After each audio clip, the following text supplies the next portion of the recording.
TMO Online Television, its associates and affiliates may not be liable for views expressed on this show. Viewer discretion advised. Ffe twakitegedde nga bbomu era nga ddala yabadde bbomu era watulise fragments nnyingi ne zivaamu nga zigenda zikuba ku mabaati g'abantu baliraanwa n'impact yawuliddwa eno baliraanwa impact lwagiwulidde kubanga n'ettaka lyanyenyiza nga alinga musisi Obote yali yalina obukodyo 99 tugamba n'obukodyo 99 bwati we yagamba omuzza ku bwa president bwati we yagamba naye obukodyo 99 omukama wange oyo we yafa ate ekibalama ye yakusigaza mpulira kaakati bwe mba nga nina obukodyo 99 nze nga ngayidinga ekibiina kyange nga nkigayidinga kuvaayo gye kiri eno mu grassroot kijje kitwala obuyinza bwaki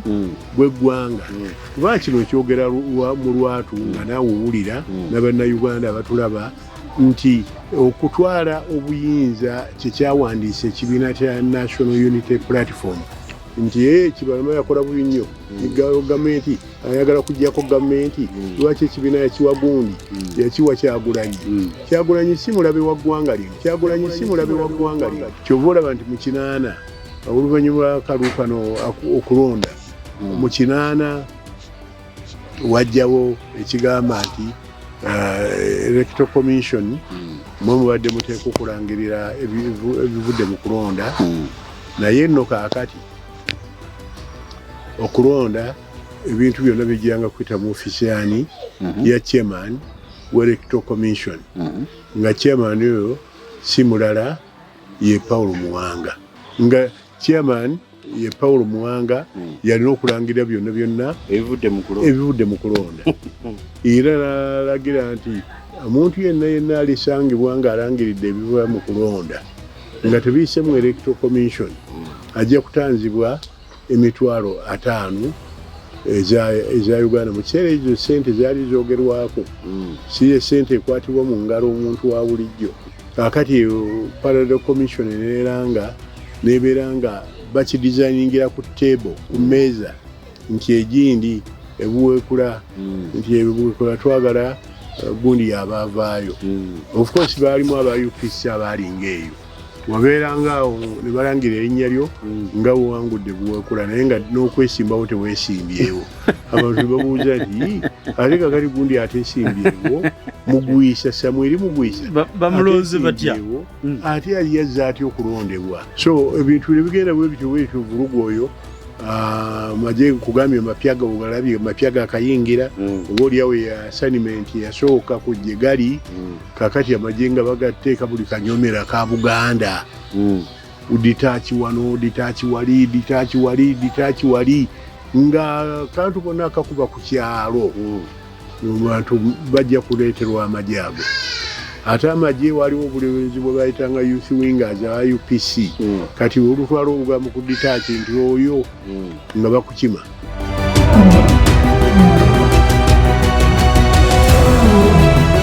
Mbalamusizzaako nnyo mwena gye musinzira okubangula ba TM Online Television yenze Ssaalongo Kanka Kapita ndi ne Muzeeyi Moses Nkonge Kibalama. Nsonga nnyingi ze tugenda okutunulamu nga sinaba kutandika ennyingi njagala okubajjukizaako nti mwenna abaagala okukola South Sudan oba South Sudan abaagala okukola Uganda ojja kgenda mu kampuni eyitibwa Juba Royal Travel. Mu ggwanga Uganda Juba Royal Travel esangibwa ku Park Royal Building mu kibuga wakati opposite Senana Supermarket oba oludda lw'ekyemmanga ekizimbe ekiriwo ng'oyambuka ku restaurant y'Abaguma oba opposite Watoto Church bakugu nnyo mu kukolera ku bisaanyizo ebikuyambako okukolera mu nsi ebbiri Uganda oba South Sudan. Abe South Sudan mujja genda Crown Hotel opposite reception mujja okubasanga oba ennamba z'amasimu. Mwabateekateeka honeymoon Juba Royal Travel ye kampuni yokka mu Uganda ekuteekerateekera honeymoon n'osobola okuba ng'osiima nga tolina kyokoze n'ekimu ate balina ebintu ebiri special bingi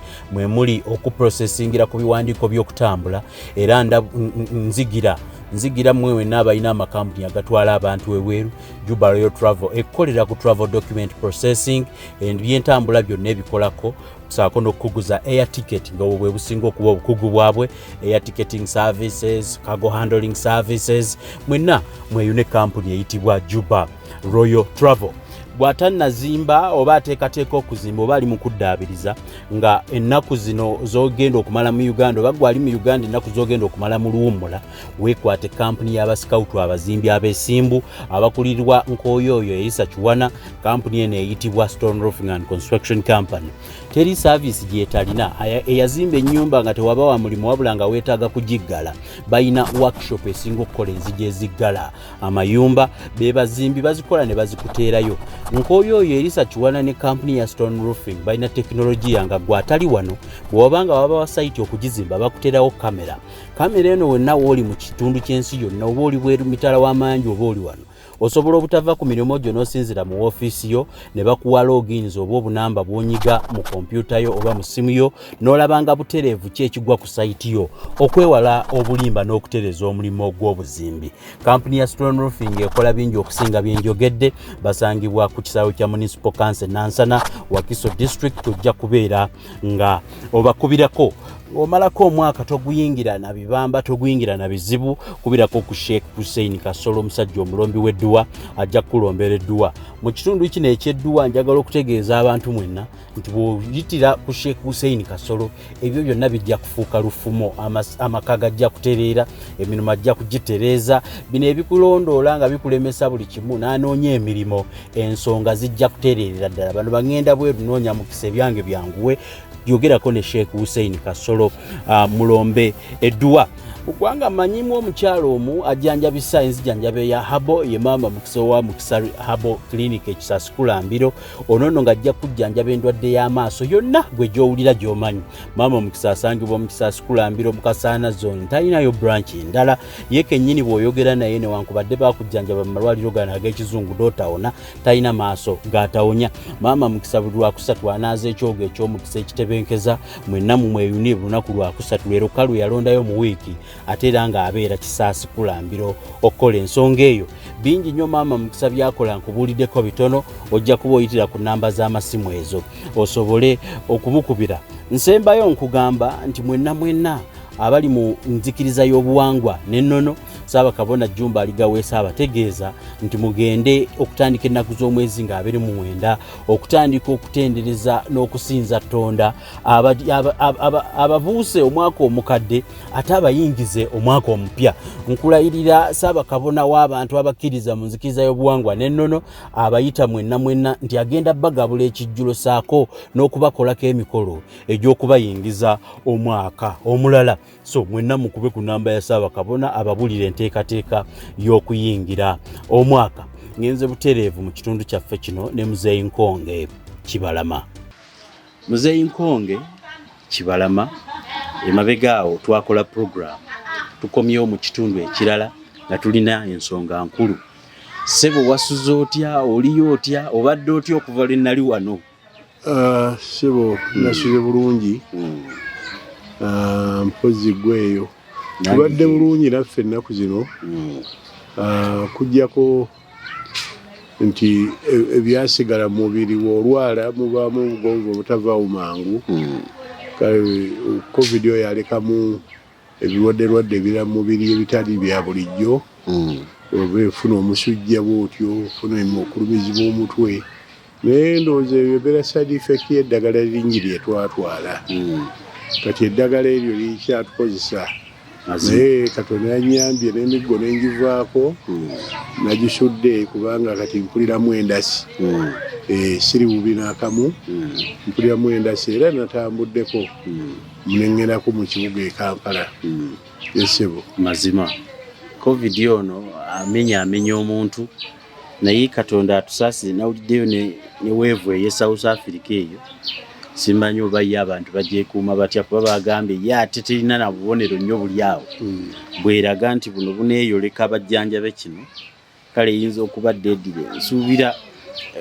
gwe ng'ayise mu mbeera eno kiki walukubiriza abantu nga bagenda mu nnaku z'amasanyu? Ennaku ez'amasanyu ezo nandikubiriza bannayuganda bannaffe bonna gye bali regioni zonna eza Uganda abantu babeere mu kwekuuma okw'ekika ekyawaggulu ennyo bejje mu masanyu n'ebiduula kuba amasanyu n'ebiduula bijja kubaleetera obulabe mu nnaku zino enkulu so nga ate singa oba weekuumye ne osigala nga weekuumidde ku levu gye tuliko ey'awaka weekuumire waka n'ekyaki eyo ndowooza bwe kitaba kinnyo kyaki nayo yandibadde omuntu agyesonyiwa obutagenda mu kyaki Katonda n'amusinziza eka n'amusinziza waka ne famire ye okusobola okulaba nti tewali buzibu mu ggwanga tewali bantu bafongera kukwatibwa naye omuntu onooteekamu amasanyu ebyokucyakala n'oteekamu kunywa omwenge ogwo okugenda mu biduula ekijja okuvaamu obulwadde obwo obuzibu ennyo ate obwazze okukwata abantu baffe tusaba nti abantu baffe bagezeeko nnyo okwekuuma nga beewala ebintu ebifaanana bwe bityo yes Christmas lunaku lwa masanyu nga kimanyiddwa emyaka gyonna gye tubaddemu naye ate kijja kuba kya ssanyu nnyo singa Christmas eyita mu mirembe abantu baffe nga tebakwatiddwa ndwadde bayesonyiwa ekigambo ky'okucyakala ku Christmas n'okukyankalana tusobole okusigala nga tutambula ki bumu nga tuli balamu mazima esebo we tujjidde ku kyalo kuno kw'owangaalira twasanzeeko ebigambo by'abakugu mu poliisi okwenyigira mu kutegulula ekibaluse embeera ya bbomu yabadde ku kyalo kuno nsobola okugiyitiramu abantu kuba nayo security threat oli ayinza okubuuka covid ate n'agwa mu bbomu buze ki ekyabaddewo ekituwulira nti ku kyalo mita ntono okuva ne woosula wazzeewo ekibaluka sebo ekyabadde ku kyalo kino okuva egyokusaawa nga 2 omutaka lwebadde agenda okulima mu nnimiro ye n'asangayo ekintu kyatategedde bulungi wabula olwokubanga awantu ekintu ekyo kyabadde wali mita 2 okuva ku poliisi omutaka oyo yabadde agenda okulima yadduse n'agenda ku poliisi okwebuuza abapoliisi bazze awo ne bakyekinga mita 10 okuva wano wetuli emabega awo mita 10 ne bakyekinga ekintu ne bakakasa nti kirabikanga kyo kirabikanga bbomu kati olw'okulabikanga bbomu abapoliisi abo ne bakondoninga abantu abo ne basibawo obupande bwabwe n'emiguwa okulaga abantu nti wano tewayitwa so ne bayamba abantu ababadde abangi ne batasalimbira mu kitundu ekyo kati mu kiseera ekyazzeeko ne bakubira bannaabwe mu kibuga eyo ababoomu squad baatuuse essaawa 9 wano ebuwambo era ne bakola emikolo egiteeka okukolebwa ku kintu ng'ekyo ekintu mu ddakiika nga 4 kyasobodde okutulika nga abapoliisi bwe bakitulisizza ekintu ekyo ne kitulika ffe twakitegedde nga bbomu era nga ddala yabadde bbomu era watulise fragments nnyingi ne zivaamu nga zigenda zikuba ku mabaati g'abantu baliraanwa n'impact yawuliddwa eno abaliraanwa impact lwagiwulidde kubanga n'ettaka lyanyenyiza ng'alinga musisi sooka okugamba ekintu ekyo bakitulisizza ne kivaawo tekyaleese bulabe era tekyalumiza muntu yenna bwe tuwe twayise ku nsonga eyo twagezezaako kunoonyereza lwaki kyategeddwa buwambo wano kirabika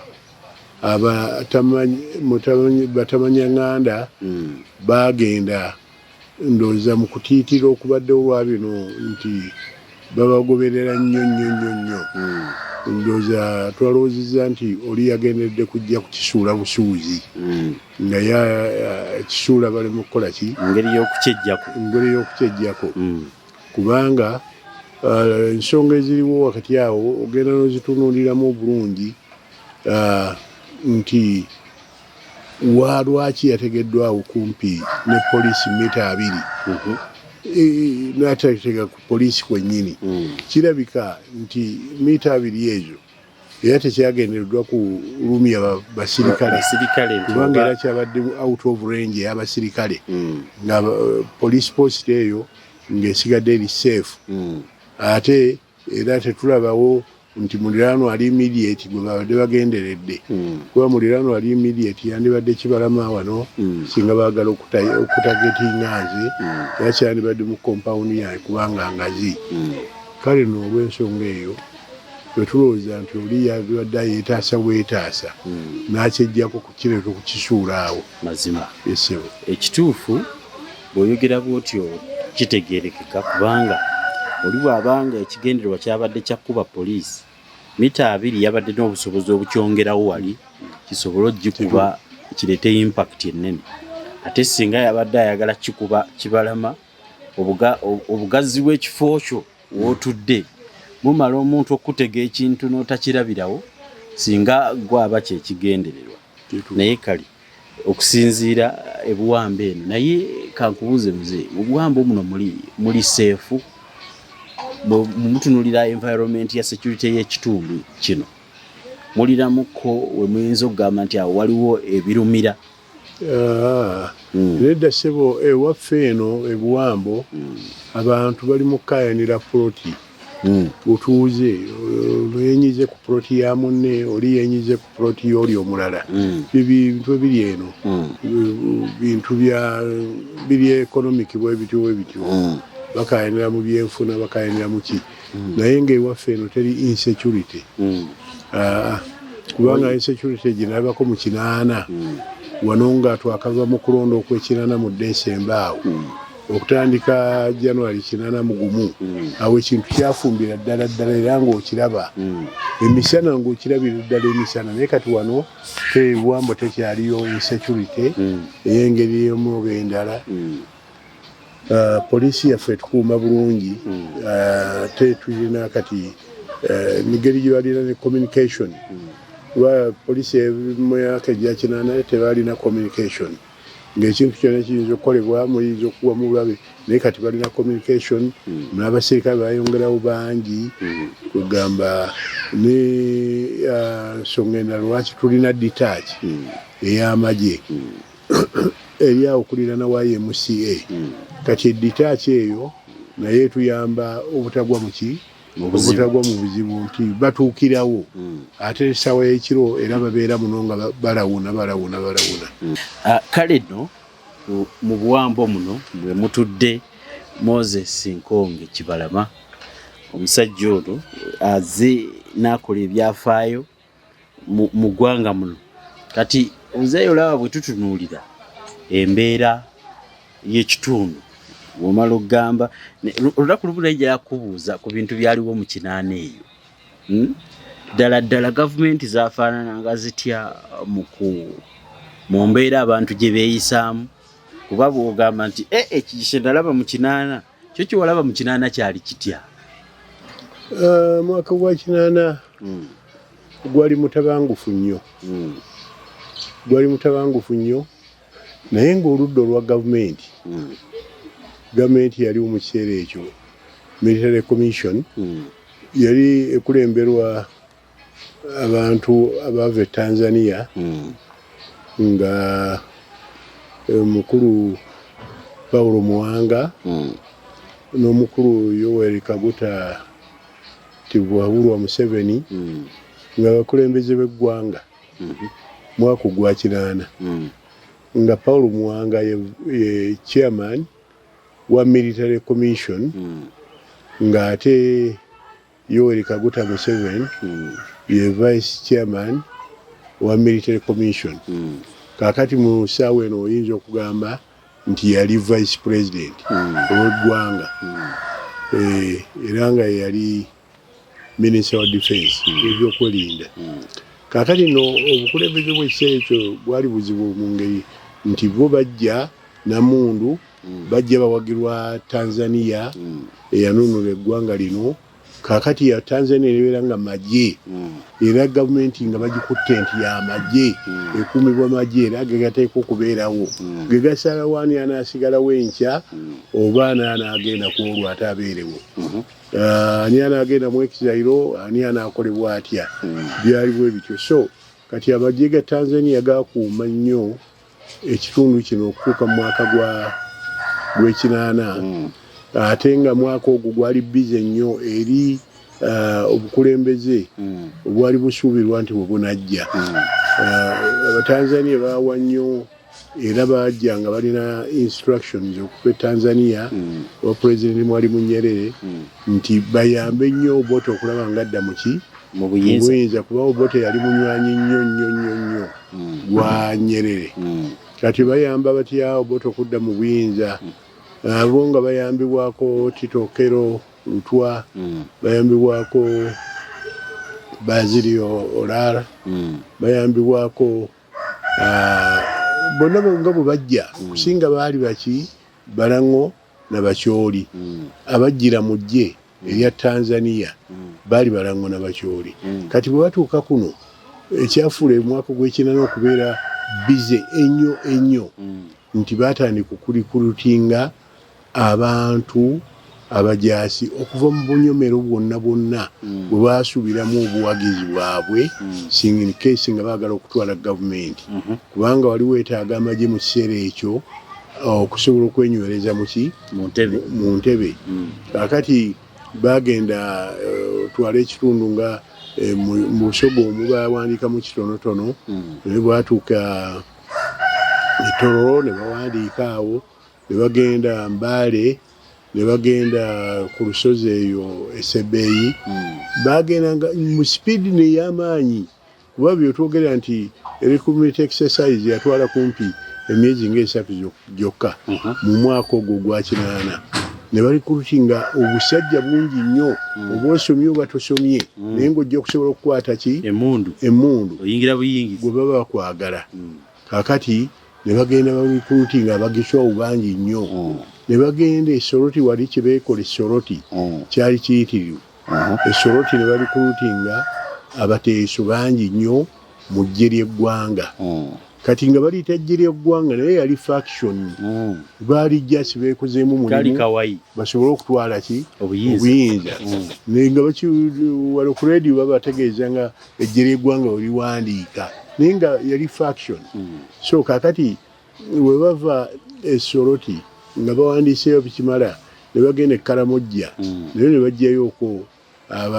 abasobola okuyingira mu kiseera ekyo ffe nga abatunuulizi b'ebyobufuzi era ffe abaali mu byobufuzi awo twali mu security nga olabira ddala ekikolebwa n'omanya eggwanga gye ligenda okugenda mu maaso awo security gye mwalimu yalinga etya yali odale nti n'ebiragiro birina gye biva oba biragiro nga ennaku zino tulinayo betuwulira ebyabaavu ate nga abaavu tayogera linnya lye by then security mwagitwalanga mutya how was it security sebo onootegeera bulungi nti okukwata obuyinza kitegeeza security mazima bw'oba tolina security eyo toba na buyinza ne banaakutuuma olwaleero nti gwe president olwaleero kibalama gwe president naye nga tolina security detail toli president sebo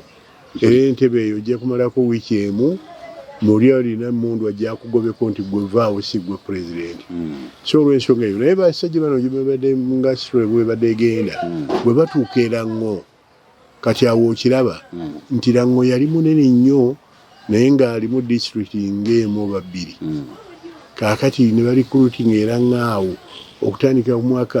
ku myaka 14 ng'omuntu 14 ayingira amagye nga bakutwala mu magye era abaana bonna abo abasinga bakulira mu magye bwe bakulidde okufuuka abasajja abakulu kaakati abaana mu myaka 14 okutuuka ku myaka 65 ewaabwe ng'omuntu ow'emyaka 65 bw'oyagala okuyingira amagye naawe nga bakola ki nga bakuyingiza so ne bakikola nnyo awo mu Lango kubanga ate Obote ava muki mu Lango kaakati ne baagala Abalango bano babeere nga balina majority mu byobufuzi by'eggwanga naddala mu security ne bagenda eggulu awo ne bakola omulimu gw'amaanyi nnyo n'eriira bakola omulimu gw'amaanyi nnyo ne barikulutinga abakyoli bayitirivu nnyo ate engeri gye kyali kijja nga kiraga nti Obote yandirabika ng'akomawo bayingira baagala nnyo kubanga omanyi Obote yajjira mu balango n'abakyoli eyo region yiye kakati abo nga bajja mu bungi nnyo bamanyi nti bagenda mu kufuna kintu kufuna kulya kakati awo abantu abo ne bajja bangi nnyo kakati waliwo obuzibu bwa West Nile eyo nga tebaagala balugwala kuyingira ate baje mu bungi kuba balugwala baali babalirwa ku Idi Amin gwe bajjeewo nti bwe babadde beza Idi Amin mu buyinza kale balugwala bawandiika batono nnyo ne batandika okukkirira eno south kati eri bawandikanga nga ne training etandikirawo mu masomero geeyo mu bisaawe mu ki nga training etandikirawo olumala okuwandiika tewali okuyingirirawo kutendekebwa yesebo tewali okugamba nti baleeta eno mu central batendekebwa mu masomero agaali gamanyiddwa mu kiseera ekyo naye bwe bawandiikiranga 4,000 ng'ezo zitandikirawo training ng'enkya emmotoka zijja ezireeta ki uniforms n'ebintu ebirala byetaagisa so omwaka ogwo gwakinana gwali mwaka muzibu nnyo mu bufuzi bwa Uganda kubanga olwo bagezaako okulaba nti wetutuukira mu December mu kulonda nga amagye gano agali wandiikiddwa gonna gali ready okukola ki okuwaŋŋanga obulabu bunaaba buzze mu ggwanga kaakati ate ne bateeka amaanyi mangi nnyo ku vice president ow'ekiseera ekyo mwami Yoweri Kaguta Museveni ne bamuteekako amaanyi mangi nnyo okulaba nti tawandiika era naye omulimu ogwo yali agutandiseeko mu Western Uganda okuwandiika abanagenda mu ggye ly'eggwanga nga bwe yalowooza nti yosanga eno puroguramu gye bataddewo erijja eno ndoza naye anasobola okuyingiza abantu mu Western baabayingiza abantu era kyemmanya ekyagwawo kyali kibi nnyo kubanga baali mu training za mu Western bagenda bakuba bakube era abasinga baafa kakati Western eba nga teyingiza tufunye mukisa guyingiza era olw'ekikolwa ekyo nti abantu bali bakulutingiddwa mu Western bagenda ne balumbibwa ne bakubibwa ne battibwa president okusalawo nti apaana bino ebintu bino katugende mu kalulu tetujjagaana naye singa akalulu kanabbiwa kuba yali akimanyi nti kajja kubbibwa kuba bali batendese makinale yonna egenda okubayamba nebayamba okubeera nti akalulu ako bakabba so kati president okukyogeranga enkya neggulo akyogera lunyeera nga tumulaba sebo tekyali kyakyama nti yakikweka yabagamba nti akalulu kano kasita kabbibwa nze ngenze mu nsiko okulwanyisa ki tekyali kyakwekwekerera kunyaamu n'abanganda president Museveni takwekangako yakyogeranga lwatu era tekyali kyakyama ye yagamba nti bana akalulu kano mwegendeze nnyo muganye tubadde tufuna ne side eno tubenga tulina security mugiganye kakati tutunudde kalulu kokka naye singa kabataana ne mukwata ku kalulu kano eyabaluleeseredde tugenda mu nsiko bwe tutyo twalonda mu December ennaku z'omwezi zanva mu mutwe ndowooza naye twalonda mu December awo olumala okulonda olwo bakandidate be baani bakandidate baaliwo waliwo Kawanga Ssemwogerere yamirira ku tiketi ya DP ne babeeramu Milton Obote yayimirira ku kaadi ya UPC n'abantu Mayanja Nkanji teyajja abalala baatya waliwo ebikonge bibiri ebyali bitunuuliddwa Museveni teyesimbawo Museveni yesimbiramu UPM Uganda Patriotic Movement yemwe yeesimbira ntujjukira akabonero k'akettaala era bwekaline lwaleero eyali enkubeko eringa enkubyeko maaka ku kipande so kaakati otunula mu kiseera ekyo wana Peter ne bannayuganda batulaba ekiseera ekyo kyali kyakazigizigi nnyo nga kaakati resources zonna ez'eggwanga bazitadde ne basomba amagye around omwezi gw'ekkumi n'ogumu ne basomba amagye gaabwe ago ag'ekimpatira ge bawandiise ne bajja south nga bakkirira eno okuva Mbale okuva Toro okuva mu north yonna nga bakkirira bajjewa mu Central kati bazze kulumba era sebo baalumba successfully fe baaliwo mukuuma akalulu abantu fe abalala baali abakugu mu byobukweri n'abaliko mu kiseera ekyo nga fe batusenzeza kati batuzze wali ebbali kaakati nno abasajja abo ne bamaani nga eggwanga liringa eriwambiddwa kubanga ebifo byonna ebyenkizo mu ggwanga byali bimaze okuwambibwa nga bikuumibwa amagye ago oluvannyuma gabayita UNLF nga gakuuma buli nfo yonna kati leefo okulangirira nti gundi yasinze akalulu oba gundi yawangudde nga tekirinaamu nkenyera yonna nti wanaabawo insecurity abantu bajja kwegugunga oba okwekalakaasa bakuumye buli wamu banayitawa buli wamu baali bamaze okwekwata obuyinza militarire obuyinza buli mu mikono gy'amagye kati bano ba Paulo Muwanga bo baliwo bubeezi nga bifaananyi puppet kabumbi abirawo nga kibumbi nga kibumbe kakati ono vice president ono ye president w'eggwanga kati role ya president Museveni ye nga vice chairman wa military commission role ye weri vice chairman naye nga diminishinze kubanga abantu obuyinza bwonna buli mu mikono gya muntu omu Paulo Muwanga oyo kyova olaba nti mu 8 oluvannyuma lwa kalulu kano okulonda mu 8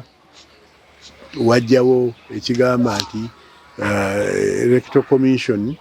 mwe mubadde muteeka okulangirira ebivudde mu kulonda naye nno kaakati okulonda ebintu byonna bijjanga kuyita mu ofisiyani ya chairman w'electoral commission nga chairman oyo si mulala ye Paulo Muwanga ate yeesimbawo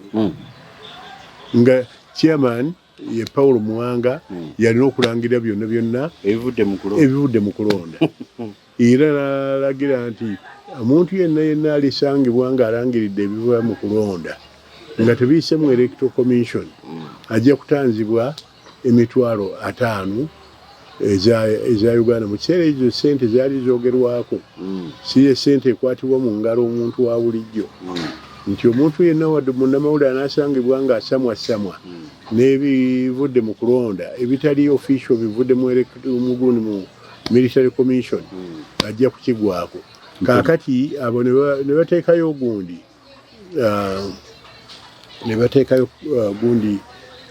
parallel commission eneranga kaakati parallel commission eneranga nebeera nga bakidesigningira ku table ku mmeeza nti egindi ebuweekula nti ebuweekula twagala gundi yabaavaayo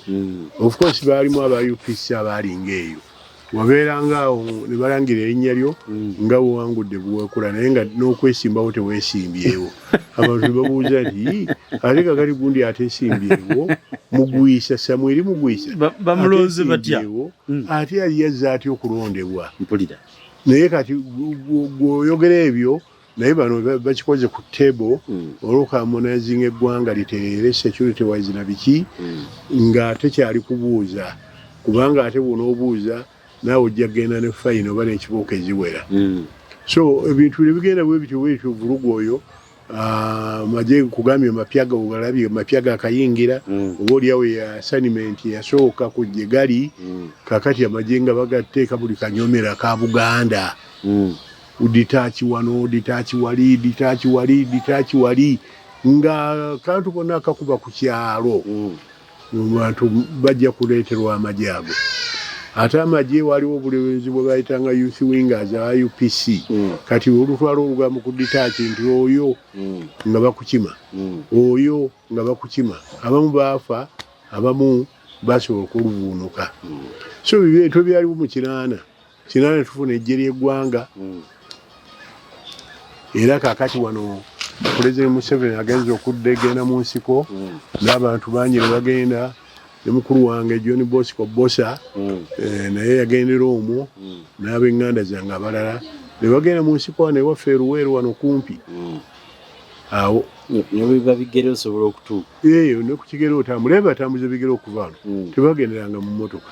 so kaakati abantu abo ne bakolamu omulimu mukulu n'abatraininga nga bali wansi wa NRA so ne batraininga bulungi ne bafuna emmundu zaabwe mu bungi ate ng'emmundu bazifunanga kuva ku bano nkugambye bano baali recruit babali training mwezi nga gumu ne babawa uniform ne babawa buli kimu kaakati bwe baali ba masquerade nga wano ng'ab'amagye naye bano abava mu nsiko bali ba training bulungi kati bagenda batuuka ku bano abasajja nga kumpi bakwata nga kiwedde owa training ya nnaku 3 emmundu ze baali balina kati bali bagenda kuweza emyaka 5 mu nsiko bali mu training ya buli lunaku misana kiro kati emmundu ze baali balina bano aba NRA nga zonna abagondera aba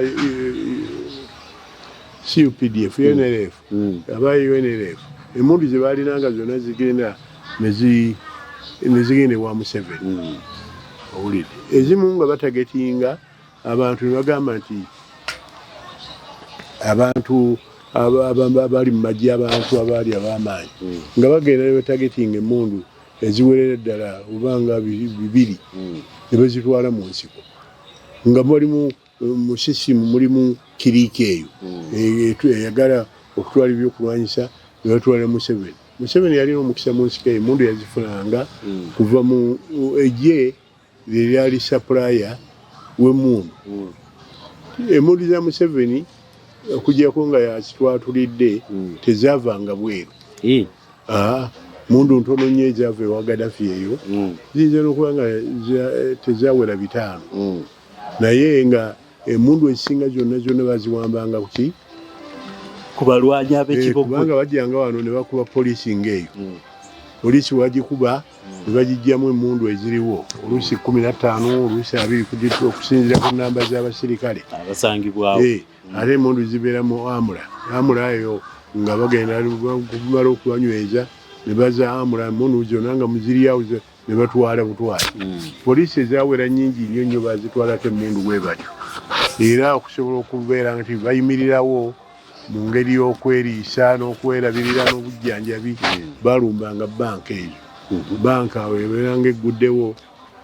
ne bagiyingira twagala ssente zonna ne bazibawa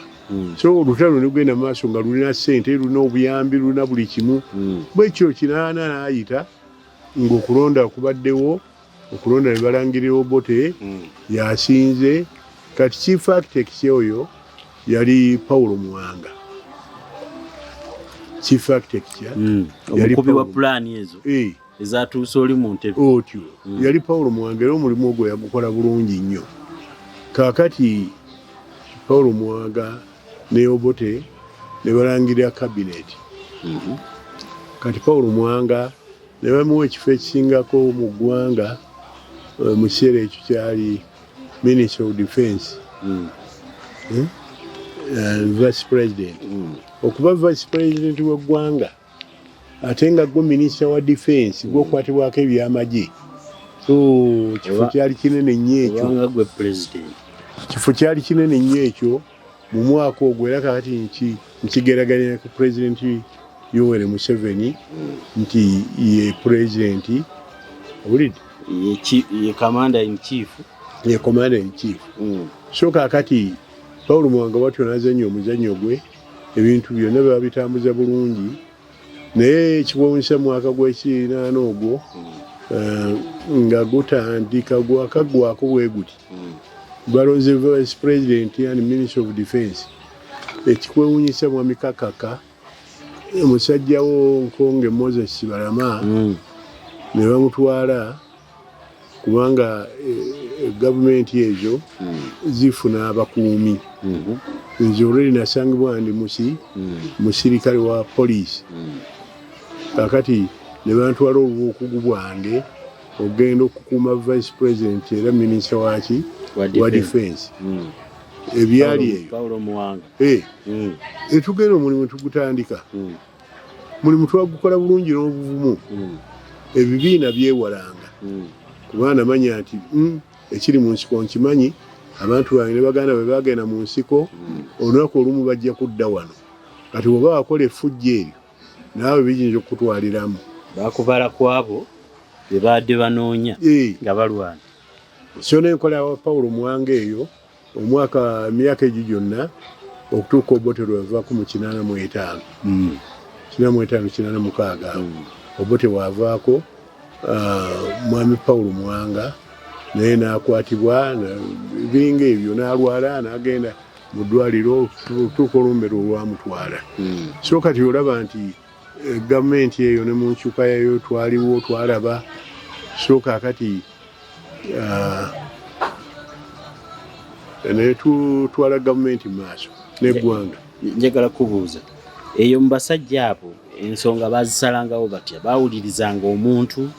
bateesanga ebiteeso bivudde mu paalamenti oba bazuukanga buzuukusi ne basalawo ne bakola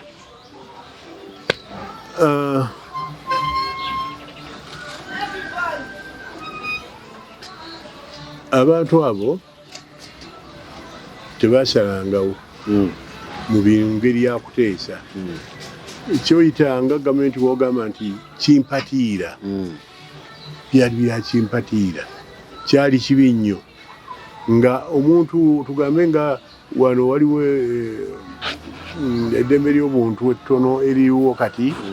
naye ng'aliwo omuntu okuwulirizibwa nti ekintu kino bwekiti kyazze kitya lwaki kino kyazze bwekiti waliwo eddembe ly'okuwuliriza both sides naye obeerawo allegation yonna oba accusation yonna ekuveewo omuntu yenna nga waabiddwa kino era bamuyita n'asobola okukola ki okwetunulamu okwewozaako naye oba okugenda mu kkooti n'ogenda mu kkooti naye ku mulembe guli kyali nti ekyokugenda mu kkooti si yali ensonga eyogerwako nti gundi yagenze mu kkooti tekiriiyo era bagisalanga batijja wabeeranga allegation yonna ne bagamba intelligence officers abakulu ab'okuntikko abo babuulirize ku nsonga eyo babuulizanga ensonga eyo nga bali biased tebalina amazima obujulizi tebabuloze tebabulina kubanga obujulizi gye buli wala tebajja kutuukayo bifaanana bwe bityo so kaakati nekirabika nga basala obusazi nti gwe oli mu bukyamu gwe mukyamu babanoonyereza kye bakomawo nakyo tewali gwe kwewozaako basinganga okkubira nga gwe mukyamu era obukyamu obwo era bwakutwala nga mu kkomerawo wabeeranga ow'omukisa ennyo nga bakutwala mu kkooti osobole okutwalibwa mu kkomera naye ebiseera ebisinga nkubuulira nti nga issues ez'amateeka we ziba abantu bangi nga 80 ku 100 nga battibwa buttibwa kyobuulira nti regimu eyo yo yatta abantu bangi kituufu abantu nga babasanga mu Namanva eyo abantu babasanga mu myala babasanga mu mifurejje babasanga mu nnyanja ne mu migga abantu baafa nnyo ng'obeera n'oponenti yenna oba mwakayanidde gundi sente ezo bibanja ttaka biki bizinesi ezaliwo ebiseera ebyo kubanga ebyo byakolebwa oli ne babaddira edduuka limu ne baligabira abantu babiri oba basatu kaakati ebiseera bwe byatuukira mu 80 wadde Idi Amin agenze nga omu businessman omu akolera bannenkwe basobola okukola ki okufuluma edduuka yali eddije era ebintu ebityo byafaanana abantu bangi bafiira nnyo mu maduuka ago naye nga tekivaayo direct nti bafa maduuka bisigala byekwetekedde muli naye nga yali cause tekyali political kyali mu economy ng'abantu bafiira mu maduuka omwo enkweza beewalangana ate bwe bagwa ku gavumenti etawozesa esalawo nga bwesanze of course omanya nti awo ekijja okuvaamu tekijja kuba kibi kirungi nnyo. Njagala okubuuza Muzeeyi Kibalama, abavubuka bano bwe bagamba aba youth wing beeyisanga batya bwe baba balina mu kintu kyabwe oba mu kibiina kyabwe kuba ekibiina kye kikulembera eggwanga bawulira obuyinza obubatuukako eno wansi ate engeri gye balina obugabirizi bwa ssente nti buli abagenda wali nga muli ba youth muli 10 muli 20 muli 5 nga babawo ensako ssente zibeerawo buli ssaawa. Kati abaana bano ne beeyongera okubeera abawagizi ennyo kati mu buwagizi obwo nga beefudde ne bagundi ba informers nti ba youth wingers babeeranga mu kitundu bwe bali abainfoma eri gavumenti kuba gavumenti yaabwe yeefuga nti UPC. Kati muwe ab'ebibiina ebirala babeera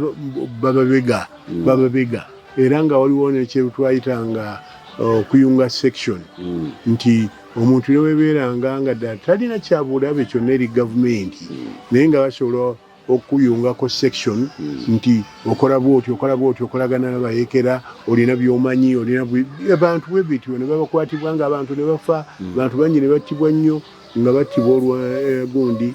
misinformation okuvamu abo ba youth wingers era nga youth winger wano olukusongamu olunwe saa 8 bye bamaze okutuuka ku Nairo Hotel nga gwe bakukima si abantu abasinga obungi baafiira obulamu bwabwe olw'ensonga ezifaana bwezityo nga ba youth wing abo bewakulembedde kyoyita ki omugendo bakwatanga baleekinganga buleekinze baba fulumya information naye nti kyajjanga ne kirabika mu lwatu nti wadde alipotinze naye era we babakwata ate abasirusiru abo najja abeerawo ng'okwatibwa kati nemunga temutegedde nti gundi yakyogera era nabo oluvannyuma mu mwaka gwa 86 wano 85 nga Museveni kwali awambye battibwa bangi bafa nnyo ba youth wing kubanga babaali bayita ba computers mu biro ebyo nga bagamba nti computer zagenze ebuwambo ne zirondobamu abakyamu ng'okuwagizi nti waliwa kibiina gundi kompyuta neekurondobamu bw'otwalibwa e Kampala okudda n'obutadda mazima yesebo kwegamba bo mu kweyita kompyuta kyabanga kigambo kigamba nti abakesi bazze bazze kusunsula embeera eyo gavumenti yali egiwagira oba bano lwali kujjulwabo kwagala kugira mu gundi embeera eyo gavumenti yagiwagira nnyo era n'ebitongole ebikesi nabyo ne biwagira nnyo nga bagamba nti yali best way forward kubanga bano baba batuusangako amawulire agakola ki agakakasa nti abantu okusobola okukuma security naddala mu Buganda kuba Buganda teyawa kalulu mwami Obote okuggyako abatono ennyo ne Buganda yonna yawangulwa ki yawangulwa DP so kati Buganda nerabikanga common enemy era kyavaayo nga kirabika nti Buganda uli awali Omuganda uli awali pocket yonna ya Buganda kyekwava n'enjogera egamba nti egudu Muganda is a dead one mpulira okusinziira bw'okinyonyodde kiina bwe kyenfaananiddemu mu kalulu akaggwa Buganda teyawa President Museveni kalulu awasinga balonda kibiina kyewatandika ekya NUP era abasinga ebikolwa ebyaddamu okulabika awo byali bifaanana ng'ekyo kyoyogerako kubanga drone zatandika okunona abantu mu Entakera nga abaana batambula ku luguudo awo baana bato bava kukola baki bavubuka nga babatwala ebintu bino bw'obigeraageranya biinamu enfaanagana ga Luganda njagala nkubulire nti era eggwanga liba ligenda okwononeka bwe lityo we litandika ebintu bino byonna byaliwo era bwe bityo byafaanananga kaakati bano nabo bwakuba nti tebanajjayo tactics ezimu naye nga bazirina era bazimanyi era bebabuuza abo be batwalanga mu drone kyabatuukako bayinza okukikunyumiza nze bankola bwe bati nze nakola oli najjamu esaati ng'omugongo gwonna gwakuba okukamala naye nga bantu baki ba mulembe guno so ebyo bitrainingibwa mu training institutions eza security forces bibeera ebyo nebya tocha abantu bakuguka mu tocha ne babeera nti bateekebwa mu bifo ebyobuvunaanyizibwa naye ng'omulimu gwabwe gulinda ekyo kati ekintu ekyo okujja openly mu public domain kibeera nti gavumenti abakulembeze ba gavumenti kasita mu mimwa gyabwe batandika okujja nga bagamba ne bakifujjako eddusu ne bagamba nti mu abantu b'eggwanga gundi mu abantu bwe muti identity nejjira mu ggwanga identity nejjira mu ddiini identity eyo nejjira mu nfaanana eyo batera aba security okufollowinga nabo nga bafollowinga abakulu kye badescribinze nga ggwanga gundi oba beddiini gundi tebaagala gundi batandika okubalondobayo esebo nkutegedde bulungi kale nno nkulabye obadde musajja osaavinze eggwanga osaavingidde eddala eggwanga naye obuvuyo buno gwe wabuwonanga otya kubanga bw'oba wasaavinga abasajja bano abaali bakambwe nga batta abantu tactics kiyinza kuyamba okubanga nakati tukyasobola okubuuza ebibuuzo bye tukubuuza ku kamera kati kakati nze sebo omukulu kakaka nsaba kugamba kino nti nze ekyamponya kintu kikulu kiri kimu nali mmanyi bulungi ebifa mu nsiko kubanga mukulu wange gwenzirako Actually yakomye mu ggwanga naku 2 eziyise kati wali mu ggwanga wano anzirako nga manyi bulungi gyali manyi ekyamutwala mu nsiko era ffenna nga tumanyi bulungi ebigendererwa lwaki gwoddako oba akuddako anzirako gwenzirako yagenda mu nsiko eyo ye yayingira nno mu nsiko nga namba 94 naye n'abeerayo omu abaatandikira ddala olutabaalo luno nga bali mu kitundu ky'ematugano ekitundu barakisi baali bagituumye Mundurane kaakati nga bali awo era bwe baatandikibwa ne bagendera ddala maaso n'emirimu gyonna ejja okuleeta NRA so nali mmanyi bulungi ekiri munda muki eri mu nsiko kaakati nze no by that time ate nali musirikale wa poliisi naye ne tugamba nti ffenna tetujja kuggwera eyo gwegenda eyo nze kansigale eno ne tusabiragana kati amawulire twagawuliranga twawanyisiganyanga information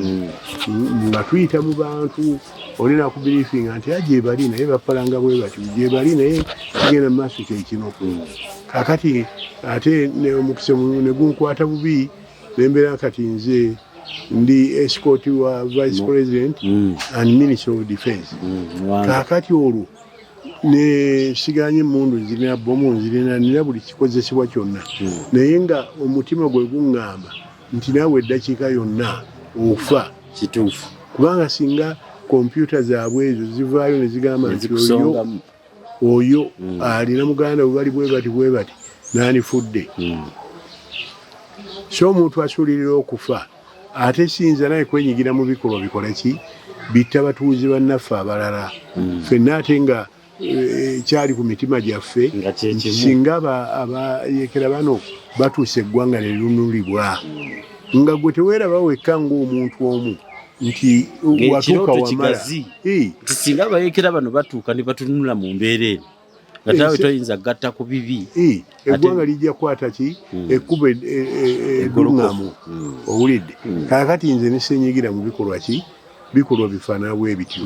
era nga nsaba busabi Katonda abasajja bano bajje era bwe bajja wano lwaki nasigalawo nembeera bulungi mukulu wange oyo yansafeguardinga nnyo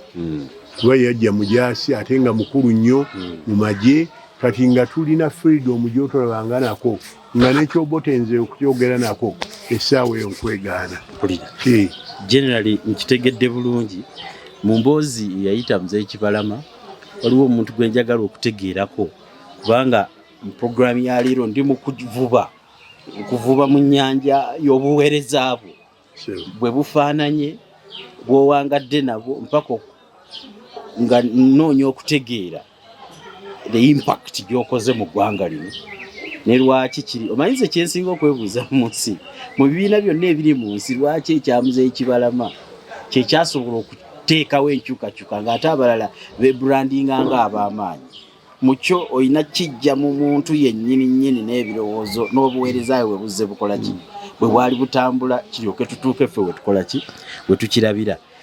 mu mboozi ewedde mwalimu ekigambo nti walabako ne ku Idi Amin namulabako era mu buweereza bwo n'obeerako naye naliko kwesikwati ye bingi nnyo ebyayogerwa ku musajja oyo kankubuulireko ebitono byentya ti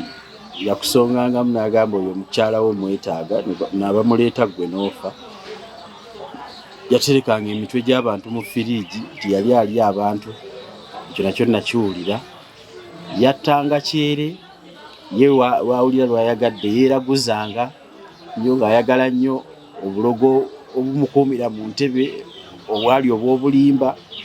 kwegamba nti Idi Amin yali mukulembeze mubi nnyo gwenge yaliko ku esikooti ya Idi Amin yali musajja kikaaki sebono ebigambo biri nti omuntu wavaawo nga baganda balugera nti kisawo kyataliiwo kijjula amayinja mazima naye pulezidenti gwe bagamba Idi Amin yali musajja oyo Idi Amin gwolaba yali musajja wa mirembe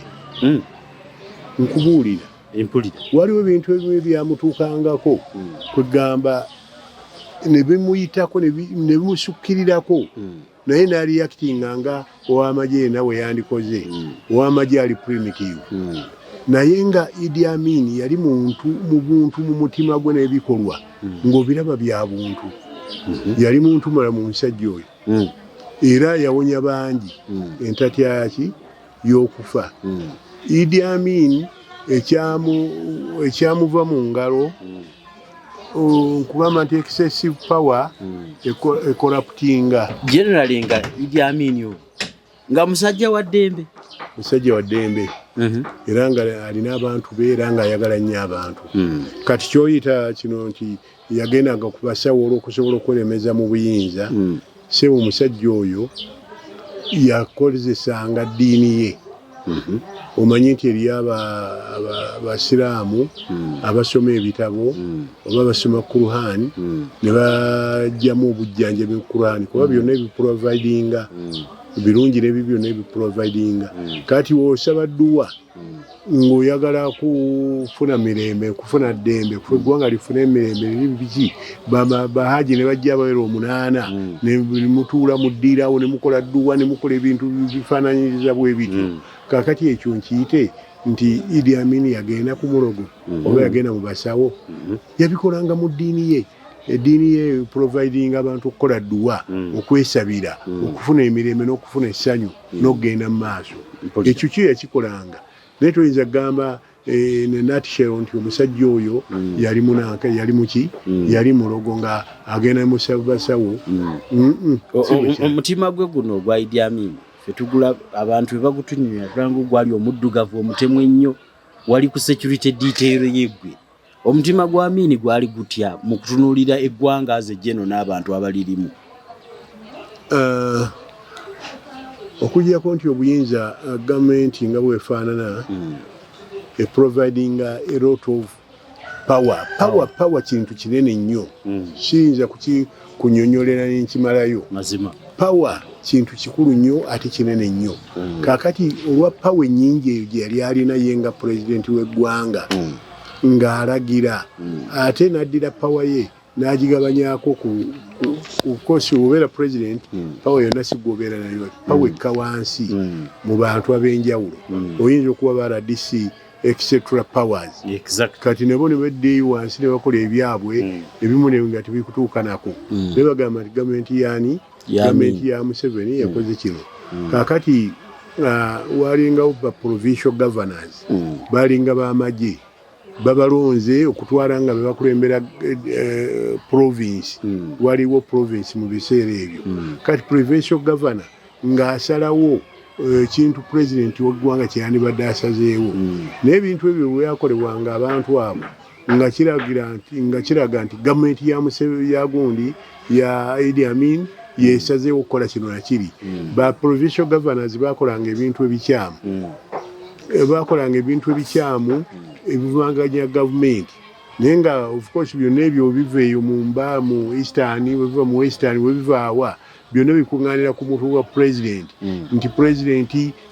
afuga bubi president yasaza abantu embale president yakoze bwati naye ebintu ebyo byakolebwanga ebitongole ebikesi bibuuliriza bizuddewo ekituufu bisi omuntu bikoze biki bisibye abantu bikoleze biki kwegamba gavumenti webegenda okugwa sebo ebintu ebyo n'obiraba nti buli kintu kyonna ekikolebwa kidda ku mutwe gwa president yakoze kino gavumenti yagundi yakoze kino gavumenti yagundi yakoze kino naye nga Idi Amin yenga omuntu omukulembeze w'eggwanga teyalinga nga yenyigira mu bikolwa ebyekkongo ebyo era yakugiranga nnyo kuba yalaba nti asobola okuva mu ntebe singa agenda mu maaso abantu be bagenda mu maaso okutta abantu ngali ng'abakugira ng'abakomako togamba nti yeddanga eno nti n'agiwa omuliro mugende mu maaso nedda nga naye abakugira abagamba bannaffe gavumenti gye tulimu eno twajja kukulembera bantu tetwajja kutta bantu tetusobola kumalawo bantu abantu banaafa bangi eggwanga livumaganyizibwa era nga alipoota azifuna okuva mu Bungereza okuva mawanga ga America wawawa nga Western world yali yekyusiriza nnyo mukulu Idi Amin nga buli akagwe Uganda bakamanya era bamanya nga akagudde Uganda nga kibeera kiva nnyo nga era Idi Amin bamukondeminga naye nga addayo nga akondeminga ki basajja be ng'enkiiko zituula ez'emisana n'ekiro okondeminga abasajja babali mu system nti system eno mwe musse gavumenti yaffe mwe mugyewo gavumenti yaffe kubanga muli mu bantu ba bulijjo mubatta gavumenti eteeka okutta bantu ba bulijjo gavumenti eteeka safeguarding abantu ba bulijjo n'ekiringa ekyo emiri yabikolanga naye nga kati oli omu oli lusubi oli omu oti eri ku ntikko naye nga kati eggwanga nga lifaanana okuddukanya eggwanga eno wansi yonna n'ebigenda mu maaso tokyabirira mu kontrol se bwe bikuva mu ngalo ewulidde era ne President Museveni ono singa si muntu mukugu nnyo pozi obaolyawo mu byobufuzi naye waliwo bimuva mu ngalo kituufu nosanga nga RDC wegindi akoze kino awadde mateeka gage owayaluwa awadde abamagye bagoba abantu mu ttaka nga oda teyavuddewo no yavudde kwoli olw'obuyinza bamwawulizaako akayunga eyo obadde owuliranga eriyo entokotolo z'ettaka ezakalangwa naye President Museveni yalagira Kalangwa agenda agoba abantu ku ttaka naye n'odegera abantu n'ogoba abantu mu ttaka square miles omusanvu mulamba n'ogobamu abantu olwoza abantu bameka bali awo kati bantu bameka bagenda nga bakaba gavumenti ya President Museveni naye nga yeyalagira of course baba bakimanyi nti kivudde eri mukulu era alina kyakimanyiiko era nti yalagidde bweba public kyebeefunye bwe kityo ne ku Idi Amin bwe kyafaanana naye ng'ebintu ebimu ebisinga obungi tebyakolebwanga bukolebwa mu sisimu ya gavumenti eyo naye nga president si yalinga akoze eki bagamba Amin ono yali ayagala nnyo eggwanga Uganda ekintu kino wakimulabamu sebo omwami oyo yali muntu ayagala ennyo eggwanga lino era nga kimulabika ku mutima ne ku bikolwa owulidde nga ayagala nnyo eggwanga lye lino nga ebyenkulaakulana wabikwatako n'abuulira eggwanga tukoze tutya eggwanga ligenda mu maaso weriti ligenda kubeera bweriti nga ayagala nnyo eggwanga ate omusajja ogwolaba oyo n'atabeera nnyo musosoze mu kabira amawanga gonna agasembeza engeri yaffe olaba Kibalama yayingira obusirikale mwaka gwa 1994 naye okuyingira mu busirikale mwaka gwa 1994 nga ndi Muganda era bamanyi ndi Muganda era bampa omukisa ogwo n'ennyingira era twasinkanayo nga mawanga kumpi aga Uganda gonna tuli mu recruitment yaliwo bawandiika abasirikale abaali bateekwa okulabirira abakulu aba OAU nga bazze wano mu mwaka w'1975 so ne tutrainingibwa olaba nti abantu bonna nga batwala kyenkanyi era ffe abalimu Abaganda nga Baganda mwewaliriza okuyingira nga tebabyagala nakubyagala pozira kuguno omulembe Abaganda gye bali simanyi Abaganda mu lulimi lw'Olugereza oluusi bateraga Omuganda takola bwa sikaali so naye kalifa abagenda tukola omulimu ogwo twayiga bingi nnyo ebitwala eggwanga lino mu maaso era bw'ojja n'olaba nti Idi Amin yakolanga bw'ati yakolanga kino bingi bye tuyigirako era bingi bye bituwadde experience n'okulaba ngeri ki eggwanga likyusa litya obuyinza likyusa litya obukulembeze ebyo byonna mwebiri eba yeetaagisa kati kyova olaba nti ne mu politics ono olunaku olwaleero genda otunuulire ebibiina twawandiisibwa ebibiina nga 35 oba 39 mu mwaka gwa 2024-2025 naye kaakati olaba nti gwe experience eyiyo mu by'obukulembeze bw'eggwanga mu by'entambuza y'eggwanga walaba nga abakulembeze ab'enjawulo bakulembera batya eggwanga bateekateeka batya eggwanga eggwanga osobola okugenda mu maaso kaakati we nkola National Unity Platform ne experience eyo okutambuza eggwanga nga njirina n'obukodyo abasajja bwe babadde bayitamu okusinga nga baagala obukulembeze n'obukodyo nga obulina kasebera nsobola okubuulira nti Obote yalina obukodyo 99 bwati we yagamba naye obukodyo 99 omukama wange oyo we yafa ate ekibalama ye yakusigaza kaakati bwe mba nga nina obukodyo 99 nze nga ngayidinga ekibiina kyange nga nkigayidinga kuvaayo gye kiri eno mu grassroot kijje kitwala obuyinza bwaki bw'eggwanga kubanga kino kyogera mu lwatu nga naawe owulira n'Abannayuganda abatulaba nti okutwala obuyinza kyekyawandiisa ekibiina kya National Unity Platform bibiina by'obufuzi byawandiisibwa kutwala buyinza bw'eggwanga nga tuyita mu mateeka era amateeka agogerwako nti nga tuyita mu kulonda obuyinza bw'eggwanga buba bulina okukyuka era butwalibwa bibiina ebyo naye mu nkola eyita mu mateeka yesobola okutwala obukulembeze Muzeeyi Nkonge kankubuuze kanziremu ku kigambo kiri olina obukodyo 99 obusobola okutuusa n'opu mu bukulembeze kituukuse omanyi waliwo okuzannya ebyobufuzi okwokuwangula nga gw'owangula ye ate azannya bubi mukubi wa ndobo mutemi alinnya ate yeereefali kitunula kitya Muzeeyi Kibalama mu biri bye wayitamu n'obukodyo bwe wayitamu nga bw'onnyonnyodde Paulo Muwanga yatuuka n'alagira nti n'ebirangirirwa byonna biyita mu ofiisi ye bw'okigeraageranya nti okumanya kyayitawo oŋŋambye kyatuuka n'ekiseera ng'alondebwa mu kitundu ate teyeesimbyewo kankugjeyo nkutwale mu kano akalulu kwe wateekerateekera ekibiina omuli chairman w'electoral commission alondebwa president abaaliko omuli deeti z'okulonda ezirina okutegeezebwa ku president abaaliko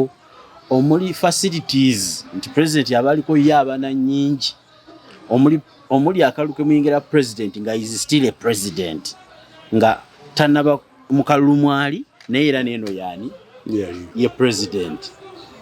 obukodyo buno 99 busobola obiitinga butya system y'ekikula bwe kityo system eyo naturally kyandibadde nti otunuulira gavumenti mitendera kigyetaddewo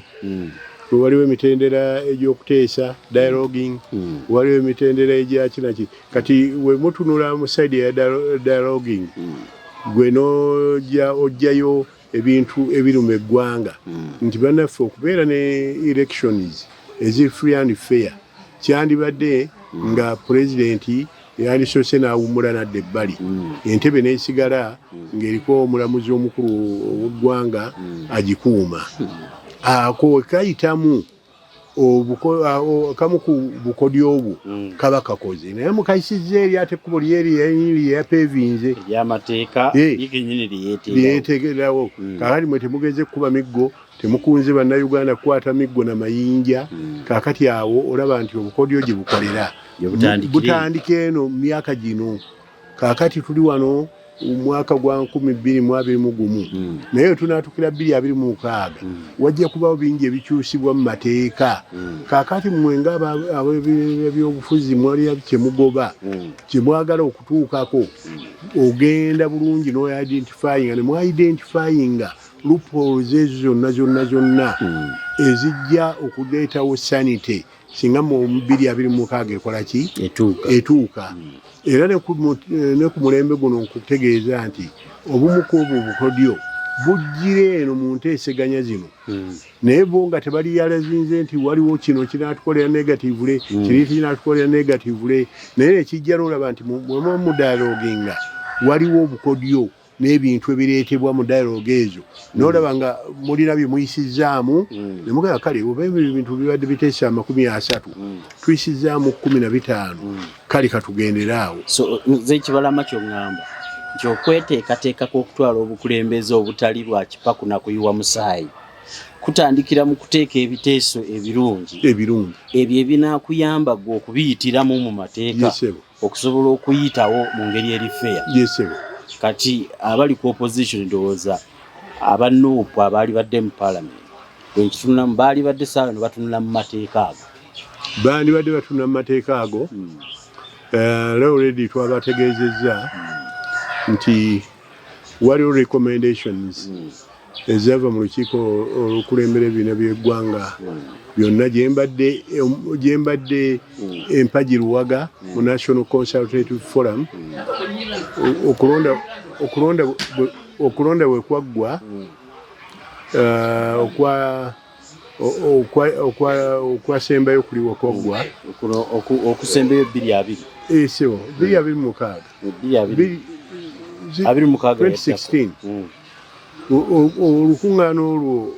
okulonda bwe kwaggwa twatuula ng'eggwanga ne tuteekawo olukiiko ne lutuuza ebibiina byonna eby'eggwanga nga twagala okulaba okulonda okwo kwagenda kutya biki ebyasoba biki ebyakyama bitulina okutereezaamu ebintu ebyo twabikola points ziringa 20 zonna tuzimpactinga bulungi ne tuzitwala mu gavumenti minisita wa justice Mwami Kayino Tafiire n'agamba ajja kubitwala mu paramenti naye ebintu ebyo okuva lwe byatwalibwa mu paramenti tebyaweebwa matu tebyawulirizibwa era byasigalayo kati tugamba bannaapu bano abazze ku luno nti abange waliwo etteeka ebyava mu kulonda okwa 2016 mulireete ebintu ebyo biteesibweko bwe binaaleetebwa ne biteesebwako recommendation ezava mu kulonda okwo ne recommendation ezinaava mu bino NCF eriwo olwaleero bwe banaabigatta bijja okuluŋŋamya eggwanga lino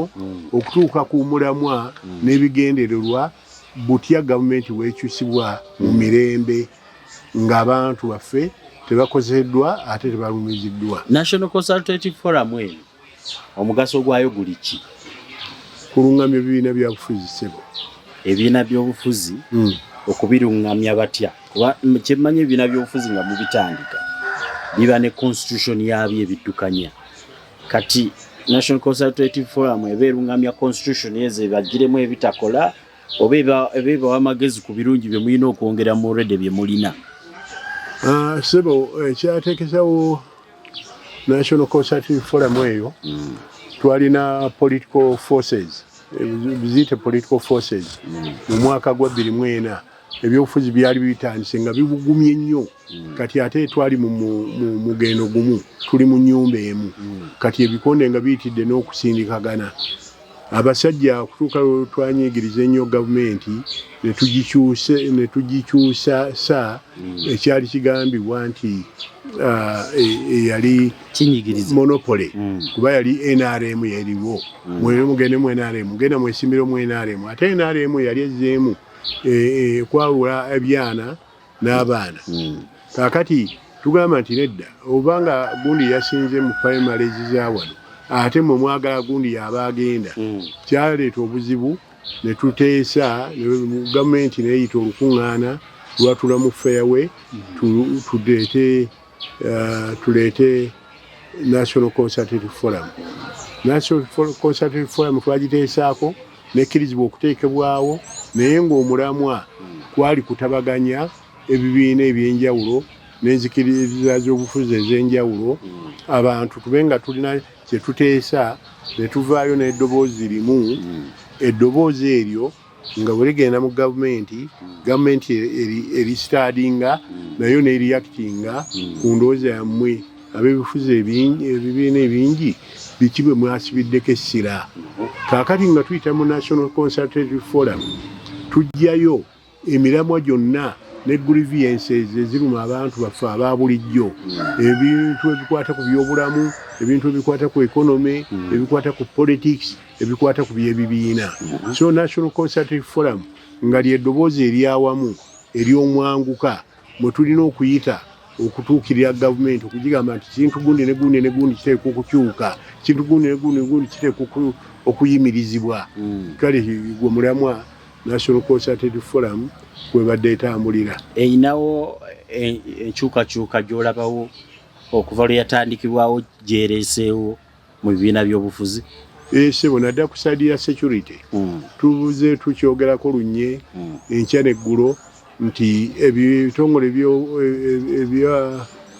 ebya security tebiteeka kwenyigira mu byabufuzi kubanga ebyobufuzi biriko bannanyini byo abateeka okubeera nga bakola ebyobufuzi era munnabyabufuzi nga zene statement yonna ennungi oba embi eri NRM ruling party tateeka okubeera nga bakola ki bakuyisa mu ngeri etali nnungi mu bitongole ebyo kinaki abantu abadde bakwatibwa enkya n'eggulo abadde basibwa mu makomera ebibiina by'obufuzi bivaayo nga biyita mu National Consultative Forum ne bifulumya eddoboozi eryawamu nti NRM ekintu ekikimukoze tekyandisaanidde eri eggwanga lino tuyise mu bizibu bingi nnyo ng'eggwanga therefore twandyewaza ebintu byonna ebigenda okusuula okusuula mu ntatya esebo nkutegedde bulungi kale kitegeeza nti impact naye ekikyankaluubirira okukkiriza kwe kubanga ebirowoozo ate ebiweebwayo okubanga tutereeza ate biweebwa gavumenti erina okuvuganya okweremeza mu buyinza oba okusigala nga ekutte entebe tolowooza nti walibaddewo engeri endala ekyusa obukulembeze nga teyise mu kutegeeza kugogenda kuvuganya nti nja kuvuganya sebo olw'ensonga eyo nkutegeeza nti ekintu ekyo kibaddewo era kitukoze bubi nnyo kituimpactinze bubi nnyo negatively kubanga olaba nti National Consultative Forum bwe baali bakola etteeka eri bagenda ne batugamba nti chairman wa National Consultative Forum ate anaabeeranga alondebwa ekibiina ekirina ababaka abangi mu Parliament omuntu addako vice chairman anaalondebwanga ekibiina ekirina ababaka abaddako mu Parliament n'ekintu ekifaana bwekyo kati nekitukola bubi nti bwe bituuka ku chairman owa National Consultative Forum kati mu kiseera kino nga mwami Lwakana Lugunda bw'afuna setback ze ne gavumenti kati bya forum Consultative Forum byati bikyatambula bulungi so nga ebiseera ebisinga obungi ekigenderwa kyali kuyamba kutambuza bintu bino kubituusa mu bulambulukufu eri gavumenti naye ono kubanga abeera omuntu wa sadi ya gavumenti ebiteeso ebisinga obungi n'abituulako ebiteeso byandibadde bigenda mu Parliament obutereevu n'abituulako ebiteeso byonna bimuyisa ne bibeera nga bikoma ku ye kwegamba ekyo nakyo kibeera kibi nnyo ssebo. Mazima ddala bw'okitunulamu kibeera kibi, naye gwe nga ggwe Muzeeyi Kibalama olaze levo z'obukulembeze era ozze olaga experience eyo. Abatagitegeera tebagitegeera, abagitegeera ffe tugisiima mu mbeera bw'etyo. Kaakati njagala kutegeera ekikuweesa awaadi mu bukulembeze, era awaadi ezo zitegeeza ki? Kubanga mu ntaputa y'ebyobufuzi omuntu bw'aba akoze asiimibwa. Abakozi ba gavumenti olaba ne bava musala bagenda n'akasiimo oluusi akababeezaawo obulamu nga bavudde mu bulamu bwe bwasaavinga gavumenti okwerekereza ebirala. Obukulembeze buno kantegeere ki ekyakuweesezza awaadi era ani yagikuwadde? Sebo naweereddwa awaadi eyo olukiiko lwa National Consultative Forum. Jjukira nti National Consultative Forum yateekebwa tteeka lya Parliament. Yo awaadi nayo kanjirabe. Byateekebwawo National Consultative Forum. Kaakati kiba ekitongole kya gavumenti. Era kitunuulira mu kulembeze buno obaddewo obukulembeze bw'eggwanga. Ne bagamba mu kulembeze bw'eggwanga tutunuulira abantu bye basobodde okukolera eggwanga lyabwe n'okubasiima. Yes, oyinza okugamba nti yawa Kyagulanyi ekibiina naye kyali well focused. Era olaba ekibiina kyange kyavaayo ne kifuuka namba 2 mu ggwanga lya Uganda. Mazima. National Consultative Forum ekibiina kino kyekyafuuse vice wa National Consultative Forum. Nga kiwisa NUP yasindikayo mukyala gwe bayita Mugisha. Kaakati oyo yatuddeyo ku lwa NUP. Nze we nawumuziddwa. Kaakati nga kiyinza kgenda bugenzi bwentyo nga gavumenti tensiimye. Gavumenti yasiimye wadde nze era navaako vulugu nti Mwami Kyagulanyi ajje tuvuganye mu ggwanga lino tusobole okuwangula n'okukyusa obuyinza. Ebyo byonna byasiimiddwa kuba gavumenti yampadde awaadi eno era neyange nenjebaza nnyo nti be bali kuba benkanya wadde saajjamu ssente wadde awaadi nayo yazze nga terina mulamwa kubanga tebaataddeko kantu konna naye singa yabaddeko mulamwa kyandinkoze bulungi. Naye nange nasiimye basiimye emirimu gyange gyenzize nkolera eggwanga kuba mu myaka 15 egiyise nga ndi mu byobufuzi sireetangayo kintu kitabula ggwanga. Sireetangayo biteeso bitabula ggwanga. Ndeesenga biteeso ebizimba eggwanga n'okutwala eggwanga lyaffe mu maaso. Era abakulu abo ne bagamba thank you. Era tukumiisize nnyo mu lukiiko lwa NCF okuba nti otuvuddemu katukwagalize birungi mu maaso. So ne bampa awaadi eno nange gye nasiimye era ne banyongera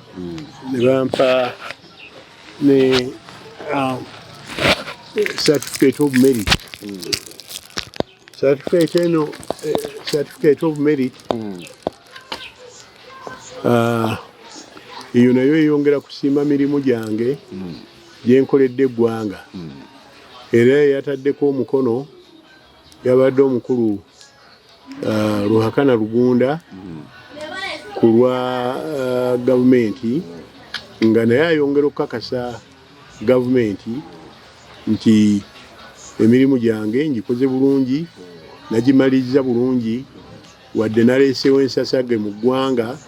naye ensasage eyo yali esuubirwa okuba ensasage eyo twagikolera mu mateeka. Mazima. Tetwagikolera mu bumenyi bw'amateeka naye twagikola nga tusuubira nti oboolyawo ebintu ebyo bijja kuyamba eggwanga mu maaso. Ate era n'olaba nti ekibiina kyange ekyo mu kukyagaliza ennyo n'okukola ennyo kyasobodde okujja ne kifuuka ekyokubiri mu ggwanga lyonna ne mu Parliament kyekiriyo mu National Consultative Forum NUP kyekiriyo. So gavumenti wensiima olw'ebyo bye nakola. Bwewaawo abantu abamu babadde balowooza nti Kibalama yakola bubi nnyo, gavumenti ayagala kujjako gavumenti, lwaki ekibiina yakiwa gundi, yakiwa Kyagulanyi. Kyagulanyi si mulabe wa ggwanga lino.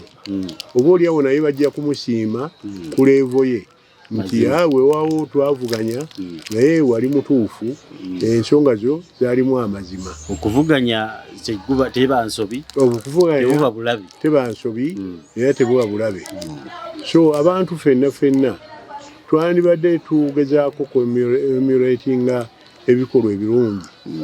eri eggwanga lino, kubanga kaakati ebibiina ebirala byasigaddeeyo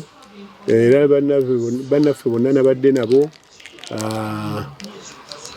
mu mukolo guno. Gavumenti kwe yansiimidde nga bankwasa engule zange zino, naye nga bwe bateeweeyo nnyo kukola, era nakibagambye nti mulina okwewaayo ennyo okulaba nga mutuuka ku levo eno naye gye ntuuseeko ey'okulowooleza eggwanga n'okulaba eggwanga watya we ligenda mu maaso. Mazima. Yesebo. Nkutegedde bulungi, emirimu gisiimibwa naye kibadde kyanjawulo naddala mu nsi za Afrika. Omuntu okutegeera nti okuvuganya okubaawo naye mwavuganya newankubadde teri ayagaliza ya munne zaala nduusi, naye okuvuganya mu byobufuzi kulina okukola ki? Kulina okubaawo. Akafaananyi nti bakitanga Bobi awangudde, ababadde bakaba nga